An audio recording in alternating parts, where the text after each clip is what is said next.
May tao sa kabilang line. Kaporay, sa Lunching ang ating caller. It's all the way from Cebu. Hello? Hello po. Aaron. Yes. 24 years old. Speak louder, ate. Ay, okay. Ayan, ang ginagawa ni Aaron sa buhay? Nagtatrabaho po. Ayan, bumubulong ka. Ano ka? Taga Rosario? Hindi po. Ha? Hello? Ayan. Ate, lakasan mo. Aawayin kita. Sige po. Dikit mo sinabi mo yung labi ko. Okay. Kulungin mo ng kamay. Ha? Kulungin mo ng kamay. I will only do this once, ha? Kulungin mo ng kamay, lakasan mo yung voice mo. So, ang usapan natin, we'll focus on your love story, not on your voice. Okay. Okay. Sige po. Hindi mo nang lalakasan, eh. Ay, hindi. Sige, ganito. Hello? Yan. Okay. Hindi pala ikaw may kasalanan sa Lunching pala. Hininaan niya. Sinadya niya. Okay. Alright. Aaron! Po. Ang ginagawa sa buhay? Work. Anong work? Sa isang bangko. Bangko. Paano di ka sure? Parang may duda ako. Ano ka doon? Hold upper ka doon o ano ka? Empleyado? Parang ganun. Hindi, ano ka doon? Ano po? TSA. Teller. Teller. Hindi, ang ganda mo. Beautiful ka.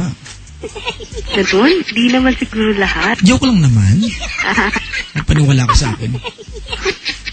Ay, nako. Age of 24, merong love problem.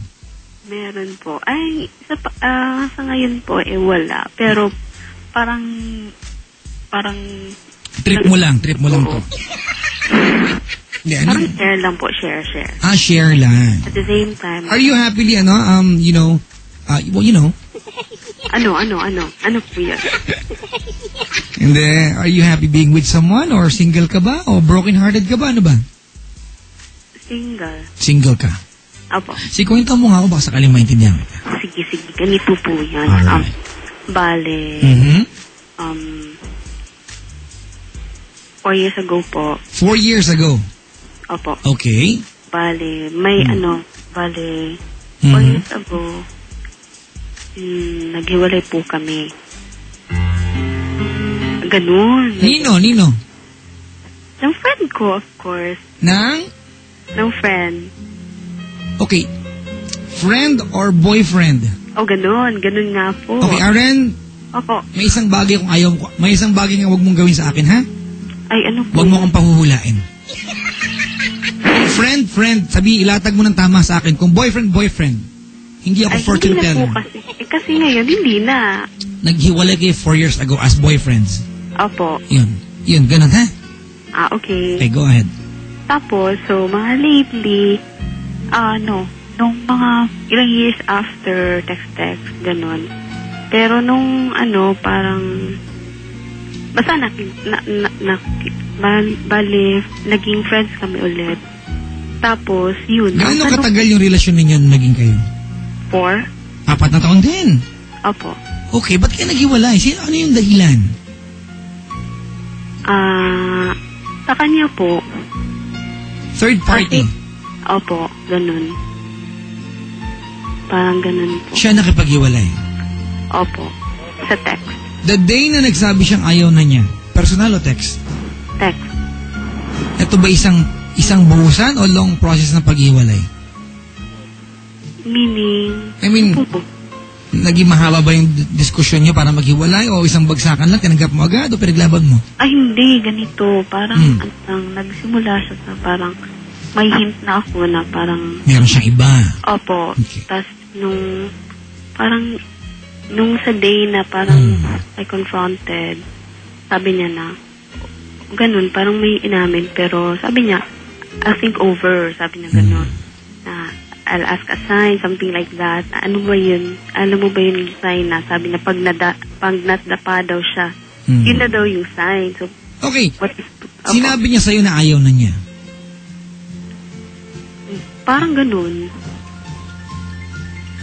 So, sinabi niya sa'yo yun, alam mo nagpapaalam siya? Opo.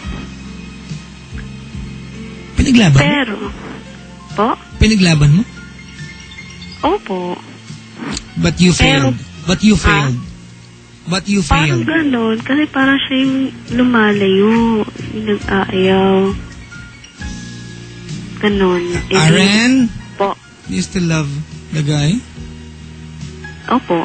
Hanggang ngayon? Ay, ewan. Parang hindi na. Bakit ka tumawag sa akin? Confused. Sa ano? Saan? Confused, bali parang nalilito kasi ako kung, alam mo yung, Yung alin? alam mo yung, po? Yung alin? Yung bang matagal na panahon, tapos nagkita kayo, tapos ganun. Nagkita kayo ulit? Opo. Ganun. Did you feel the magic ulit? Okay, ganito. Sige. Okay. Sige po. Be honest sa akin, ha? Opo. Saan kayo nagkita? Po? Saan kayo nagkita?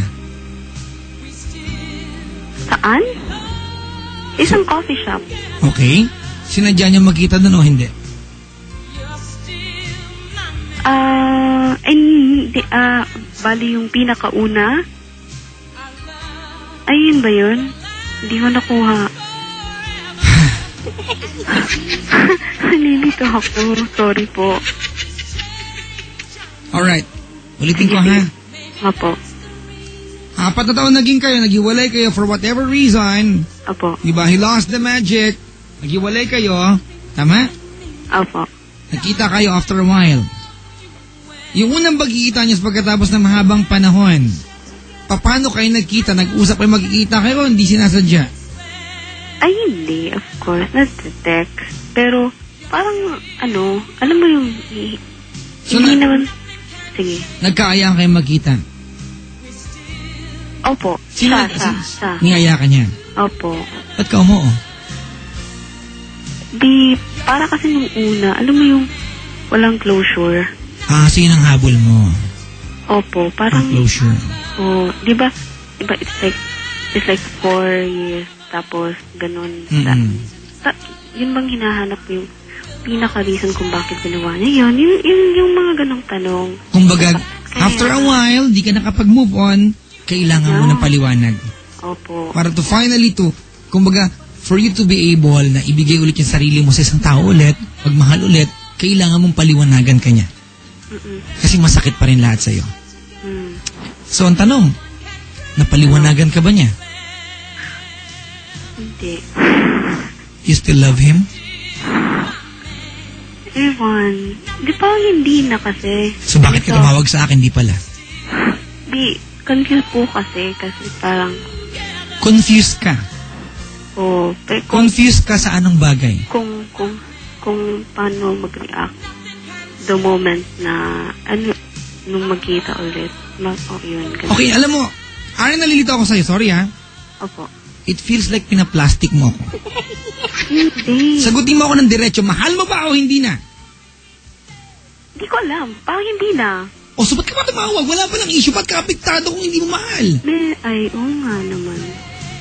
Sige na nga. Sabihin natin meron. No! Huwag natin sabihin meron. Kailangan malaman natin kung mahal mo siya o hindi.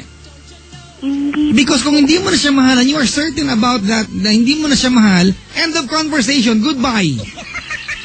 Ganun kasimple. Now, kung tumawag ka sa akin na you're confused, tell me.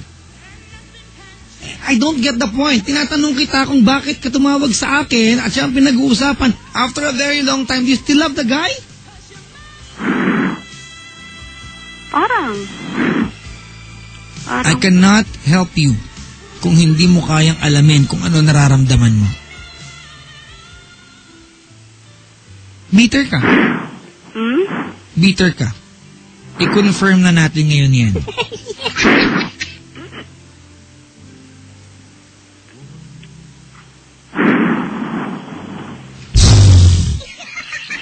Ano ba yan, te? Puro na ako hininga dito.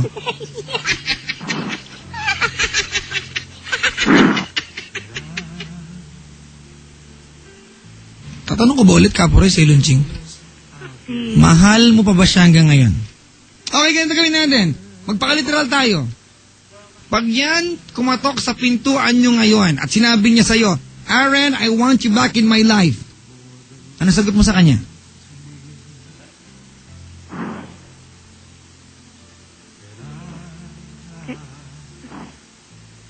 Ewan. Tawagan mo ako next time. Ay. I cannot help you. Okay, ito na, go. I cannot help you. You can. Ate, hindi kita kayang hulaan. Kung kaya ko ng hula, bumili ako ng tarot card, naglatag ako ng pwesto sa Quiapo, kikita ko na extra. Maniningil ako na mas mahal. Umuhula ako sa Quiapo. Kaya sa Redemptorist Church sa Baclaran. Sige, ganito. Sige. Alright, sagutin mo yung tanong ko. Po. Diba? Sabi dito, Papa Jack, ano ka ba? Babae ang kausap mo. Minsan talaga meron kami nararamdaman na hindi namin alam. I don't believe. Ipokrita ka lang. Magpakatotoo nga tayo, mga kaibigan. Tatawag ka ba sa akin kung hindi ka nakapekto ng laking to? After 4 years? 4 years. 4 years. Niyaya ka niya mag-coffee. Magpakaliteral tayo ngayong gabi. Niyaya ka niya mag-coffee, you said yes. Between, babae at lalaki, alam nating lahat na babae ang mas madaling ma-attach. At may pinagdaanan kayo. You said yes, mag-coffee tayo. Tama, mali? Tama. Are you telling me na hindi mo inisip kung ma-fall ka ulit sa kanya nung umuo ka? O hindi ka nag-iisip and you're being careless again? Simple lang yung tanong, ate. Because that's the only way kung paano natin malalaman how to deal with it. Mahal mo o hindi? Because kung hindi mo mahal, goodbye, Aaron. End of conversation. Tapos na to. Sige, parang oo nga. Sagutin mo yung tanong ko. Kung ngayong gabi nag-text siya sa'yo, Aaron, I miss you. I want you back in my life. Sabihin niya sa'yo na, hindi pala kompleto ang buhay ko nang hindi ka kasama. It's so much different. Ano sagot mo sa kanya?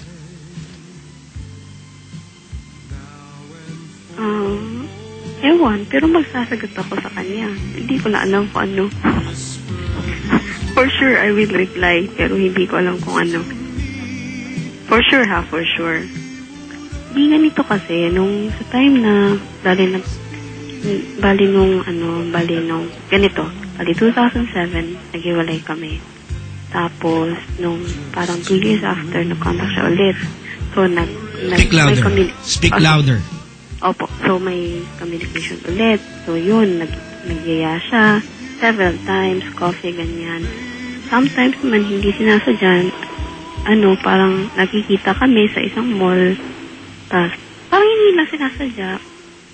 Yun, tapos, after, magka-coffee, yun parang pinaka-hobby namin yung coffee. So, ganun. Teka nga, Aren. Po. Alam mo kung bakit di magtugma-tugma yung kwento mo ngayong gabi? Sige. Bakit ganito, 4 na taon na naging kayo. Okay? Opo. Nagmamakaawa ko sa'yo. Huwag mo akong gawin bobo ngayong gabi, ha? Sorry. Okay. No, huwag ka mag-sorry sa akin. Naiinis lang kasi nagpapaka-ipokrita ka sa akin. I will not do that to you. Ganito gawin natin, ha? Opo. Okay? Ready ka? Opo. 4 na taon naging kayo. Tama. Yes. After a while, nagkaroon kayo communication. Tama, mali? Ito yung kwento mo, ha? Opo. Tapos, frequently lumalabas kayo, coffee. Tama? Opo. Bakit ka pumapayag na lumabas kayong dalawa? Kasi, comfortable ako sa ganun. Comfortable ka sa ganun? Komportable ka doon? Opo. Okay, sige. Palagyan natin komportable ka. Hindi mo ba naiisip o hindi mo ba inisip na pag sumama ka sa kanya, kada aayain ka niya, di ba? Dahil may pinagdaanan na kayo, mamahalin mo siya ulit.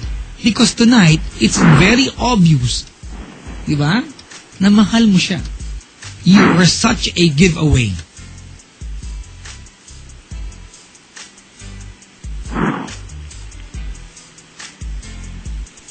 Alam mo kung bakit na napo-frustrate? Alam mo kung bakit? Hindi. Okay, buti naman.